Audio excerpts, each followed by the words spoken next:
Hello दोस्तों, मैं मनन कुमार पांडे स्वागत करता हूं अपने YouTube channel MKP knowledge zone में। दोस्तों, ऑप्टिक्स चैप्टर से प्रिज्म के बारे में मैं कई बातों को बता चुका हूं।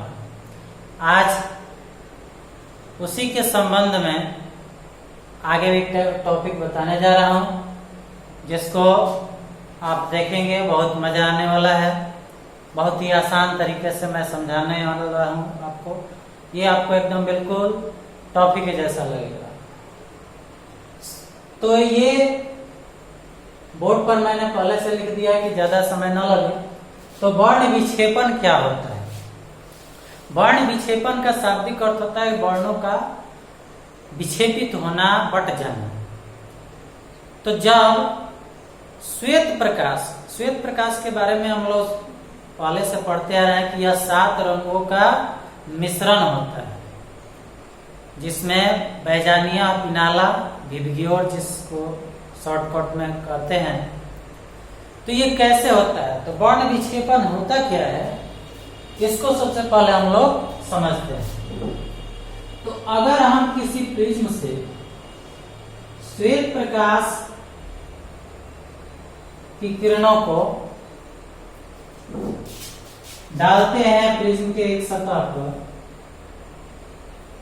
तो इसे ये जाना चाहिए था ऐसे सीधे, लेकिन इसमें 7 रंग होता है जिसका तरंग दैर्घ्य अलग अलग होता है। इस वजह से वो सभी रंगों का जो किरण होगा वो मुड़ता चला जाए। जैसे मान लीजिए कि पहला थोड़ा सा बिंदु और ये ऐसे निकल गया, दूसरा उससे थोड़ा सा अधिक बेंड हुआ और निकल गया, फिर तीसरा थोड़ा सा बेंड हुआ और निकल गया, फिर चौथा थोड़ा सा बेंड और निकल गया, फिर पांचवा थोड़ा सा बेंड और निकल गया, फिर छठा थोड़ा सा बेंड निकल गया, सातवां थोड़ा सा बेंड और निकल गया। इस तरह से ये 7 किरणें बट जाती है। प्रिज्म से जब निर्गत होती है यानी निकलती है, तो ये 7 किरणें बट जाती है। यही घटना तो प्रकाश का वर्ण विक्षेपण कहलाता है। ये श्वेत प्रकाश है। और इस तरह से जब ये बाहर निकलेंगे, तो इसके सामने अगर किसी पर्दे को हम लोग रखते हैं, तो इस पर 7 तरह का धब्बा प्राप्त होगा, अलग अलग रंगों का पैटर्न प्राप्त होगा। और इसी पैटर्न को, इसी पट को वर्ण पट कहते हैं। क्या कहते हैं? वर्ण पट, जिसको अंग्रेजी में स्पेक्ट्रम कहते हैं। और इस घटना को वर्ण विक्षेपण कहते हैं। तो ये 7 प्रकार के किरणों को बटने की क्रिया को ही वर्ण विक्षेपण कहते हैं। तो एकदम ये सिंपल है। अब आगे चलते हैं कि कोणीय वर्ण विक्षेपण क्या होता है। तो कोणीय वर्ण विक्षेपण, अब देखिए इस फिगर में सभी का अलग अलग, अगर हम विचलन कोण निकाल लें, जैसे यहाँ पर इसका आप वर्क कर रहे हैं, तो कोणीय वर्ण विक्षेपण क्या होगा? तो इसमें से कोई भी 2 रंग के किरणों को लें और उनके जो बीच का कोण होगा, उसे ही उसका कोणीय वर्ण विक्षेपण कहते हैं। जैसे शुरू वाला लेते हैं बैंगनी को, और लास्ट में ये नीचे से ये बैंगनी भी और I, B, G, Y, O, R, ठीक है। ये विबग्योर 7 कलर का होता है। V से वायलेट यानी बैंगनी, और I से इंडिगो जामुनी, B से ब्लू नीला, G से ग्रीन हरा, Y से येलो पीला, O से ऑरेंज नारंगी, और रेड से R से रेड लाल। तो ये दोनों का एक का पूरा लो है और एक का पूरा हाई, इसमें कम झुकाव है। तो दोनों को हम अगर यहाँ रखते हैं तो मान लीजिए कि ये रेड कलर का किरण हुआ, इसका कम झुकाव होगा, और ये वायलेट है जिसका ज्यादा झुकाव होता है।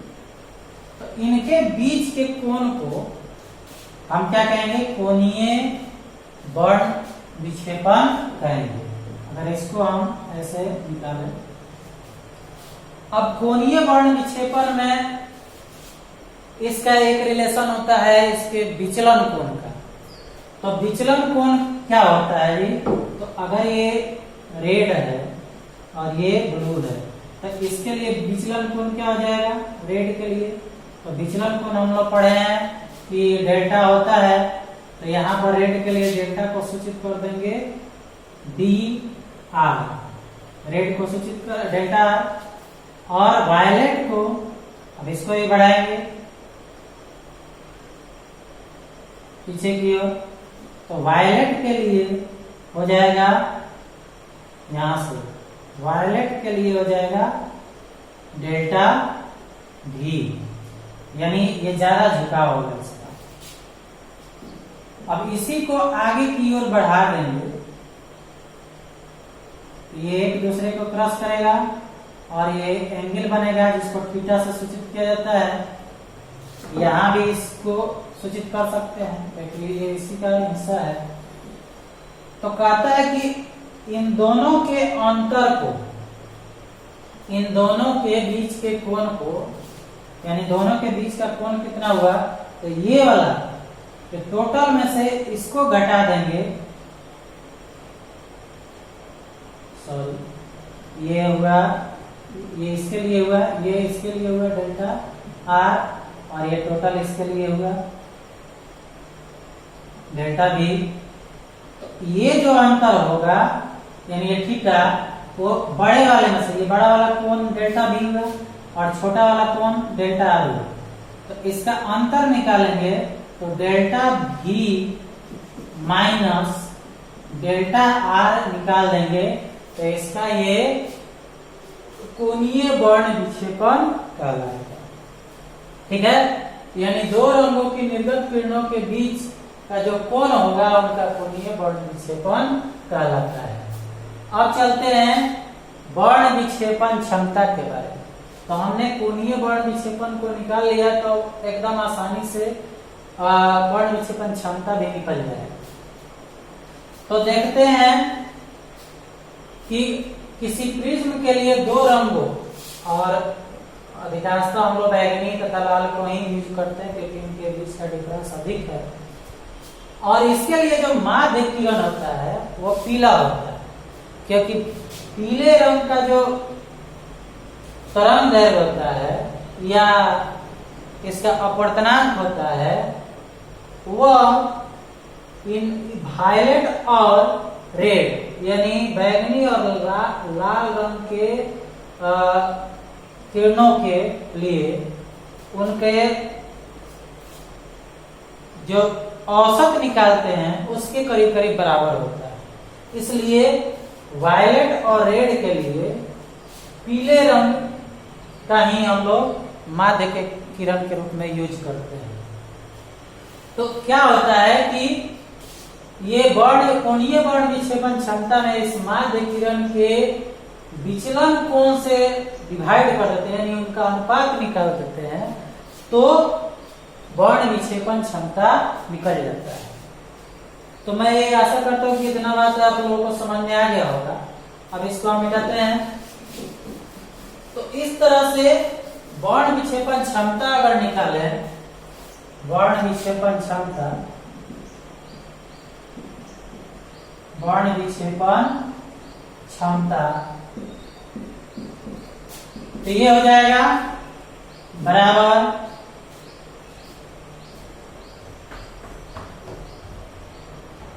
कोणीय वर्ण विक्षेपण, कोणीय वर्ण विक्षेपण